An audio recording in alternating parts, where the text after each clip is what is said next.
Apparently, Himmler bellowed down the phone from Berlin to Stroop saying, "You must at all costs bring down those two flags." So the significance of the flags was certainly not lost on the enemy.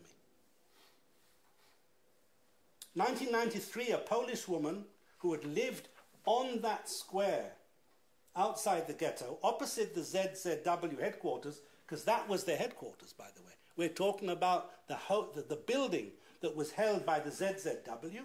She published a book called At the Gates of Hell, in which she describes the flags the ZZW had raised over the ghetto. This is an eyewitness, a Polish woman, not Jewish, who literally her home was there in the square. On the roof opposite, we could see people coming and going, and we could see that each of them was armed with some kind of weapon. At one moment, we witnessed an exceptional sight on that roof. A blue and white flag and a red and white flag were raised. We all cheered. "Look, look, the Jewish flag! The Jews have taken Maranowska Square." Our voices echoed on the stairs. We hugged each other, hugged and kissed.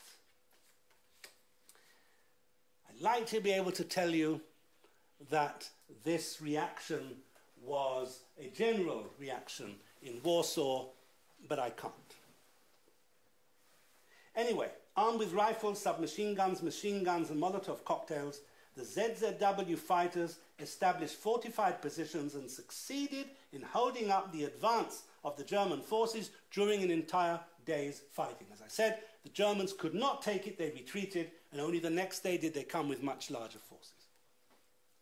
Of course, when they came back, the Nazi forces came back with much more firepower. Stroop's object was to raze the ghetto to the ground, building by building, and although Jewish resistance fighters made sporadic raids from their bunkers, eventually, as we know, the Germans reduced the ghetto to rubble. If you look at any photo of the ghetto as the Germans finished, it looks eerily like Hiroshima. Like literally flat land with maybe one stump of a building still standing. As anyone who knows the official history of the Warsaw Ghetto Uprising knows, Mordechai Nilewicz and those with him were killed in the attack on Mila 18 of the ZOB command bunker. It fell on May the 8th. As manpower, ammunition, space and time steadily diminished, fighting became sporadic. A handful of Jewish fighters and civilians managed to escape to the ghetto and find shelter outside. The vast majority of the fighters were killed and the non-fighters taken away, so their death was delayed by a few more days. When it was all over, Stroop reported he'd captured 56,000 Jews and destroyed 631 bunkers. 631 bunkers. They were very busy in the early part of that year. He estimated that his units killed up to 7,000 Jews during the uprising. That sounds to me a bit on the high side, but that's probably because he needed to justify why it had taken them a month. And in fact, I doubt if it was ever more than 1,000 altogether of actual combat young Jews. He put the German casualties at 100. Most observers say probably much closer to 1,000. The way Stroop chose to celebrate his victory over the Jews of the Warsaw Ghetto was he ordered the great synagogue on Tolmaki Street to be dynamited. And later, when Stroop was arrested after the war, excuse me, he was taped saying to a cellmate, "What a wonderful sight. I called out Heil Hitler and pressed the button. A terrific explosion brought flames right up to the clouds. The colors were unbelievable, an unforgettable allegory of the triumph over Jewry. The Warsaw Ghetto had ceased to exist because that is what Adolf Hitler and Heinrich Himmler wanted." So here's my next question. Why do we know so little about this group called the ZZW in the Warsaw Ghetto Uprising? They're the ones that raised the flag. They're the ones that actually bore the brunt of the first day's attack. Why does no one know about them? Well, and you can probably believe me, immediately after the revolt, arguments broke out among the resistance fighters. The Bundists tried to claim that they led the fighting, with supporting roles from the left-wing Zionists. The social Zionists claimed that they had the leading role, with supporting role from the Bundists. Both sides sidelined, demeaned, or ignored the role of the revisionist ZZW. And in effect, their role was airbrushed out of history. Official accounts of the heroic struggle rarely, if at all, mention the participation of this other group. Even the illustrious historian Martin Gilbert, most of us in the room will have read something by Martin Gilbert, doesn't mention them at all. Former Israeli Defense Minister Moshe Arens wrote a book about a year ago called Flags Over the Warsaw Ghetto, The Untold Story of the Warsaw Ghetto Uprising, in which he claims that the major part of the fighting was done by the revisionist ZZW. Now, in a sense, you could turn around and say, well, he would, wouldn't he? Because, of course, he was from the revisionist party, from the revisionist camp. But he did incredible research.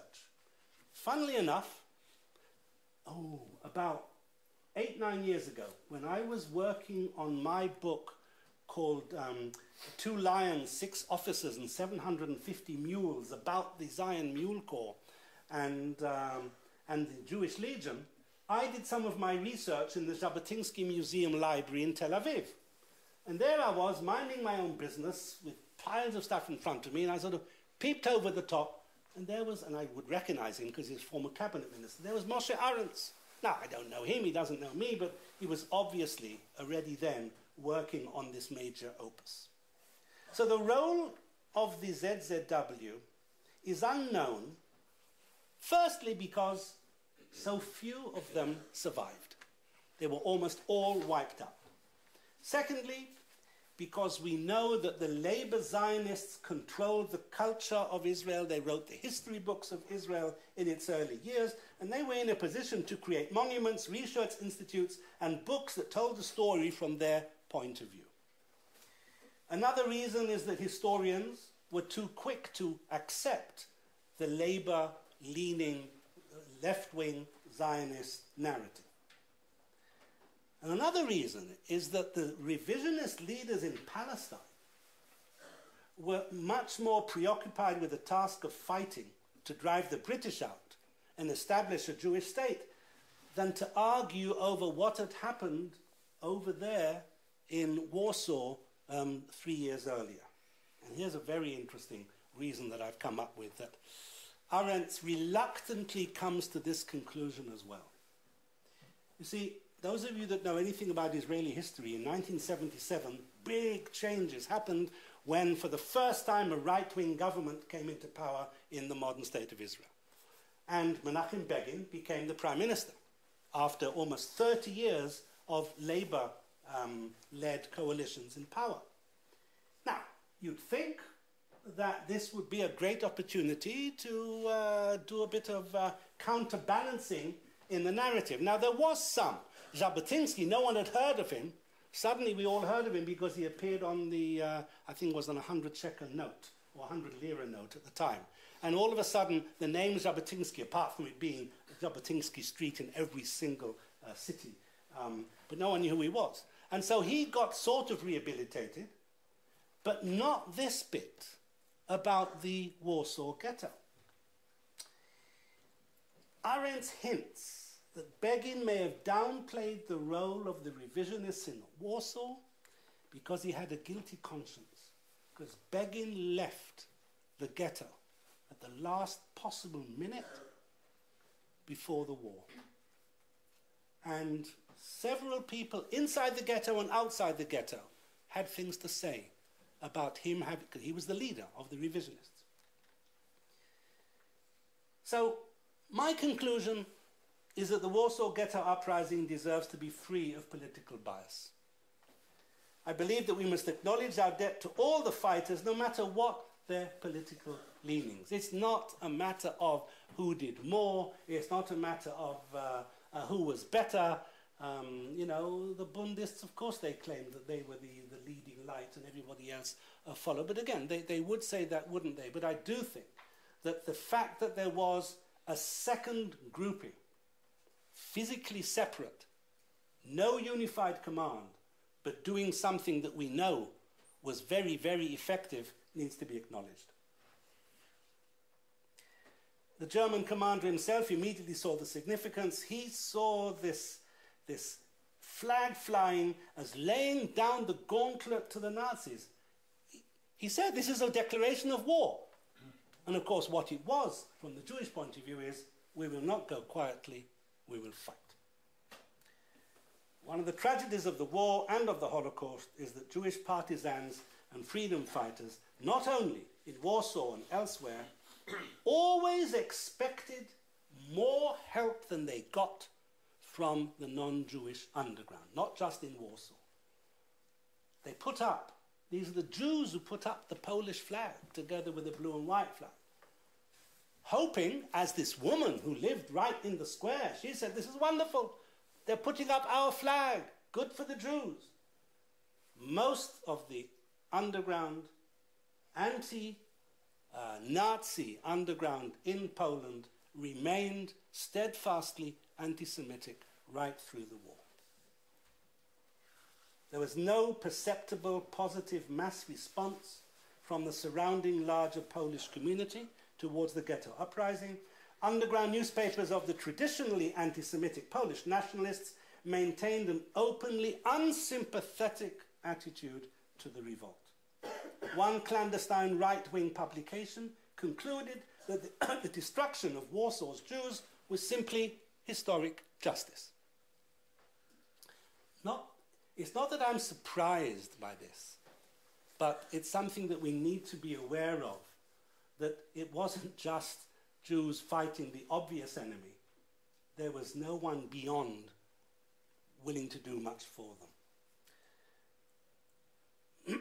Only one Polish Socialist Party organ excuse me, provided a full and sympathetic account of the uprising.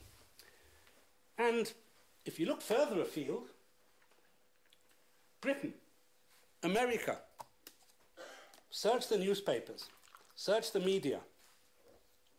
Precious little. Didn't merit special mention. And they knew. Believe me, they knew. So that's one of the curious and very sad elements of any Jewish resistance during the war. There was very, very little fellow feeling from the other people involved, engaged in exactly the same conflict.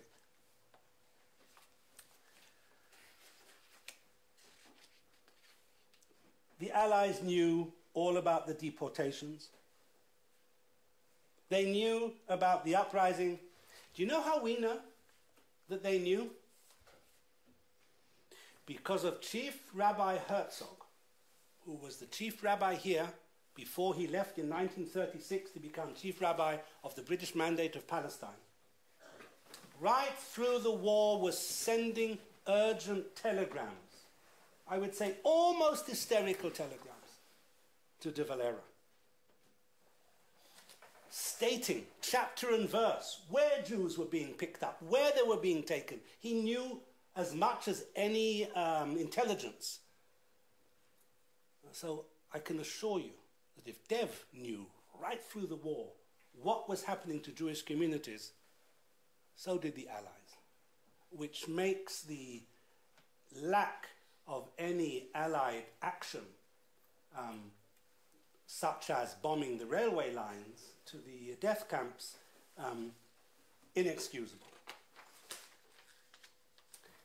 Now, there is a more famous Warsaw Ghetto Uprising, and that is the Warsaw Ghetto Uprising, August-September 1944. This was the Poles. No Jews left, so it could only be the Poles. What happened in that uprising?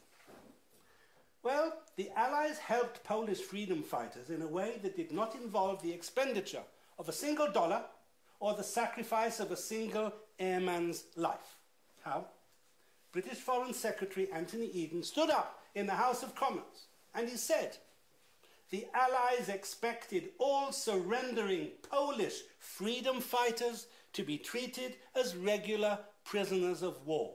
Now we're talking about August, September 1944. Anyone could see which way the wind was blowing. It was a matter of time. It wasn't anymore whether Germany would lose the war, it was when Germany would lose the war. So standing up in Parliament and saying to the Germans, you treat anyone you capture in Warsaw as a prisoner of war, otherwise you'll be treated as war criminals, he didn't have to spell it out, was a very powerful message, a very unmistakable warning to the Nazis. But of course, that warning was reserved for Warsaw's Gentile population because the Jews had all been murdered anyway.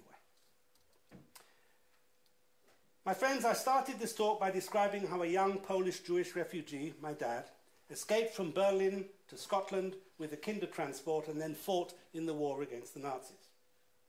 Somewhere between the last Red Cross telegram he received from the Lodz ghetto in 1942 and the end of the war, his parents, grandparents, uncles, aunts and cousins were murdered. To this day, he doesn't know where, when or how his parents and family were killed. Yesterday, Tommy Raconteur, our very celebrated Holocaust survivor who has made it his personal mission in life, I think, to try and inform every single resident in Ireland about what happened to him. I think he's already well past the 50,000 mark in terms of the number of people he has told, addressed us yesterday to commemorate Holocaust Memorial Day, Yom HaShoah. And he said that the Holocaust lasted from 1939 to 1945. Actually, I beg to differ. Because in 1946, 15 months after the end of the war,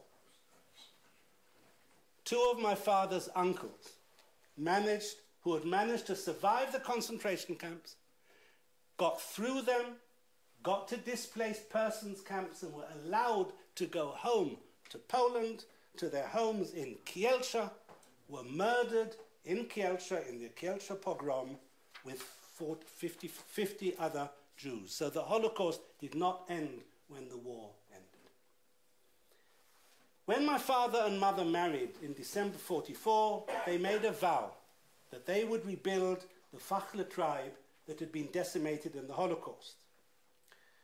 Every time I give this statistic, I have to change the numbers. At the last count, my parents had brought into the world 7 children, 26 grandchildren, including several Israeli army officers, and over 80 great-grandchildren. And that was today. By tomorrow, it might change. Twins born a couple of weeks ago, and all of them proud Jews, all of them mindful of the gap they are filling, all of them mindful of the brave fighters of the Warsaw Ghetto who showed that Jews will fight for their right to live. On a hot night of the 3rd of August 1942, in the heart of the Warsaw Ghetto, 19-year-old David Graber signed his name on a piece of paper and put it inside a metal box. He knew he might have only minutes to live because German soldiers had arrived in the next street. This was in the heart of the time when so many people were being deported and murdered. 2 weeks earlier, most of the ghetto's residents had been taken to Treblinka, and it really was just a matter of time. If the formation of the Jewish militias that we spoke about earlier was an obvious form of resistance, David was involved in another form of resistance, a colossal, secret attempt to record every detail of ghetto life in an archive. And the code name for this project was Oyneg Shabbos. Oyneg Shabbos meaning, that's the Yiddish way of saying the joy of the Sabbath. Tens of thousands of documents were written and hidden in metal boxes. I said earlier, only a handful of the people in the ghetto survived, and only a handful of the contributors to Oyneg Shabbos survived. But in September 1946, after weeks of planning and calculating, and don't forget, the place has been razed now, can't recognize anything, they estimated where they thought the hiding place must have been. They dug beneath the rubble, and they found many of the boxes. Not all, but many of the boxes. And this is what David wrote on that August day. I would love to see the moment in which this great treasure will be dug up and scream the truth at the world. May the treasure fall into good hands. May it last into better times. May it alarm and alert the world to what happened in the 20th century. May history be our witness. In 11 days' time, to mark the 70th anniversary of the Warsaw Ghetto Uprising, an incredible museum is opening in Warsaw. It's called the Museum of the History of Polish Jews in the ghetto, on where the ghetto stood. It's, I've seen, you can go onto YouTube and see some of the way in which this has been built. It is quite amazing,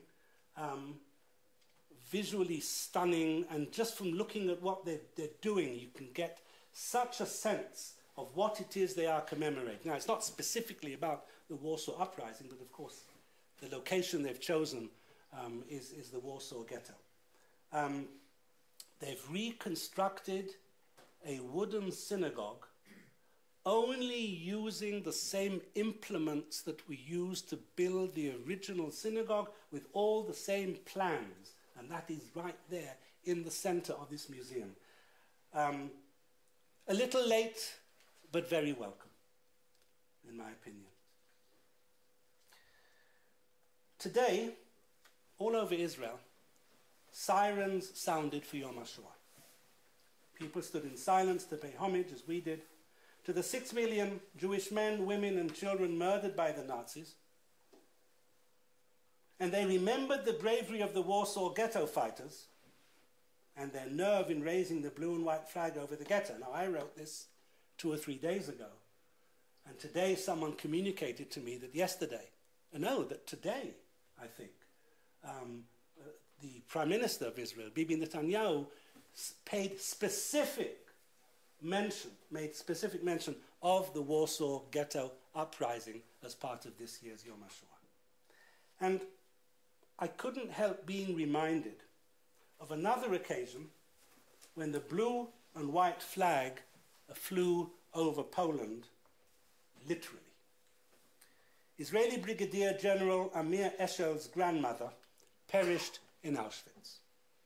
10 years ago, he flew his F-15 fighter jet with its blue and white emblem proudly painted on the underside of the wings over the death camp. And Eshel was joined by 2 other Israeli jets, also piloted by descendants of Holocaust survivors. It was impossible not to think of the thousands of Allied bombers that flew that same route, but knowingly failed to bomb the gas chambers and the crematoria. And as the Israeli jets with their blue and white flags flew over Auschwitz, Amir Eshel broadcast a message. The Israeli Air Force salutes the courage of the Holocaust victims and promises to be the shield of the Jewish people and its nation, Israel. David Graeber, in his last note written in the Warsaw Ghetto, he asked for better times.